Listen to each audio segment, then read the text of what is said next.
Senhor presidente, senhores e senhoras deputados e deputadas, peço licença, não costumo fazer isso, na verdade é a primeira vez que faço nessa tribuna, para ler brevemente um discurso voltado aos senhores e a todos aqueles que nos assistem. Nós não podemos ter uma eleição para a Câmara dos Deputados em que buscamos uma possível solução para os nossos problemas, nós, deputados. Quem precisa de solução para os seus problemas é a população brasileira. Todos sabem que nós vivemos uma crise institucional nos três poderes, sem precedentes. O discurso aqui é no sentido de resgatar a credibilidade da Câmara dos Deputados. Sabemos que o Executivo sempre interferiu e interfere nesse exato momento nos trabalhos dessa casa, em especial por ocasião das eleições. Nós não podemos, e aqui já revelo parte da pegadinha, porque o deputado Marcel Van Hatten leu o trecho desse discurso, não podemos ter uma Câmara que não cria leis, que não fiscaliza e que não representa os anseios do povo. O poder legislativo não pode ser subserviente ao executivo e submisso ao judiciário. Alguns de vocês devem ter estranhado o uso das palavras, a concatenação das sentenças, porque esse discurso não é meu. Esse é o discurso que na legislatura passada levou o deputado Jair Messias Bolsonaro à tribuna da Câmara para pedir o voto dos seus colegas. Ainda dizia ele: espero que haja segundo turno. Sei que as minhas chances são remotas. A minha chance só não é menor do que daqueles que não são candidatos. Mas patrioticamente eu me exponho, porque acredito no Brasil e em muitos de vocês aqui dentro. Uma legislatura depois, e o presidente Jair Bolsonaro está fazendo exatamente o que o levou a se candidatar à presidência da Câmara dos Deputados na legislatura passada. 110 bilhões de reais em cargos. A Fundação Nacional da Saúde, para dar nome aos bois, o FNDE, o SUS e a educação básica do Brasil nas mãos de indicados, condenados, réus, denunciados por corrupção, lavagem de dinheiro, concussão, peculato. É na mão dessa gente que esses cargos se encontram hoje. Isso para não falar das emendas parlamentares. Temer conseguiu bater o recorde de emendas parlamentares no seu governo. E o seu governo teve reforma trabalhista, fim do imposto sindical, reforma do ensino médio, PEC do teto e 2 denúncias. Nem o Temer, que teve que enfrentar 2 denúncias em plenário, pagou tanta emenda quanto Jair Bolsonaro. Aquele que ia acabar com a mamata, aquele que ia acabar com o toma lá da cá. De fato, ele acabou com o toma lá da cá. Agora o que a gente tem é o toma lá, toma lá. Ele entrega os cargos, ele entrega os ministérios, ele entrega as emendas, mas não tem nenhuma reforma aprovada em plenário. Não tem nenhuma privatização aprovada em plenário. O governo sequer as apresentou.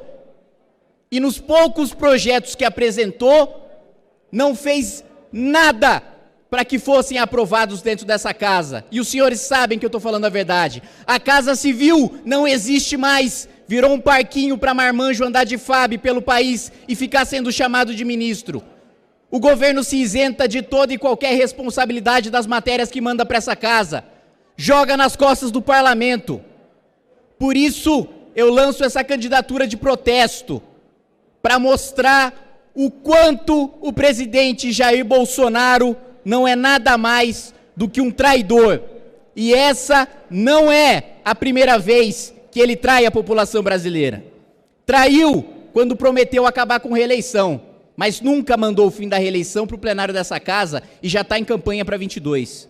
Traiu quando disse que ia enfrentar os abusos do Supremo, mas pediu para os seus senadores tirarem as assinaturas da CPI Lava Toga. Vetou o projeto desta casa que limitava decisões monocráticas do Supremo e se tornou amigo íntimo de Dias Toffoli, que ele, deputado Jair Bolsonaro, chamava de advogado do PT, hoje chama de amigo.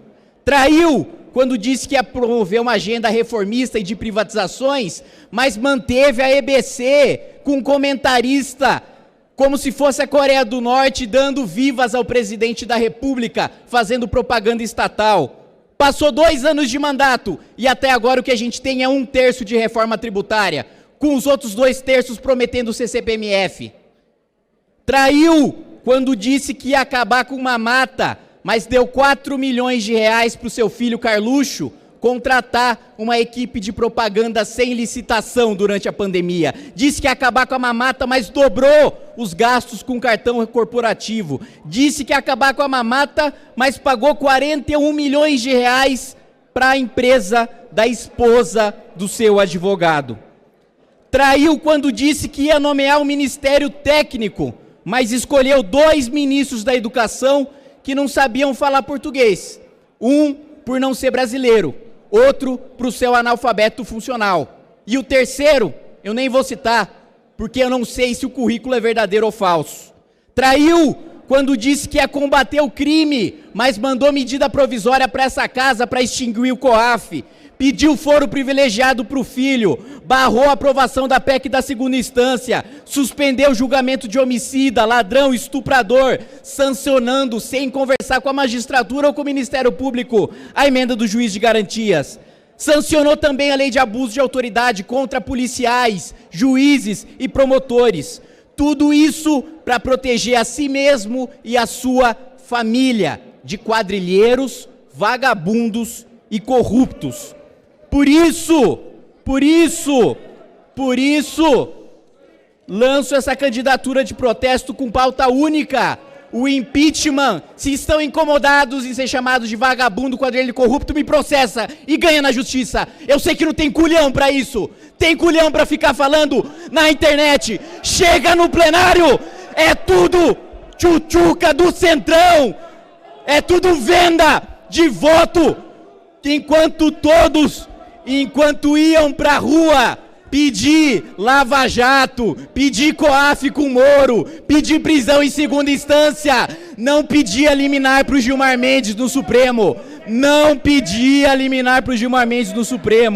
Em 2019, quando eu me candidatei à presidência dessa casa, muitos colegas diziam que eu não deveria me candidatar porque não estaria na linha sucessória da presidência da República, porque não tenho 35 anos.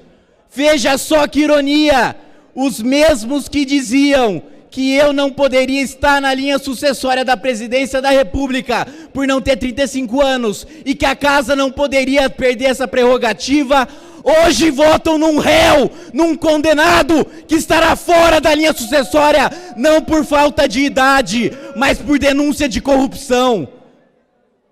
Exatamente os mesmos que diziam que eu não estaria na linha sucessória, votam num sujeito condenado em segunda instância por improbidade.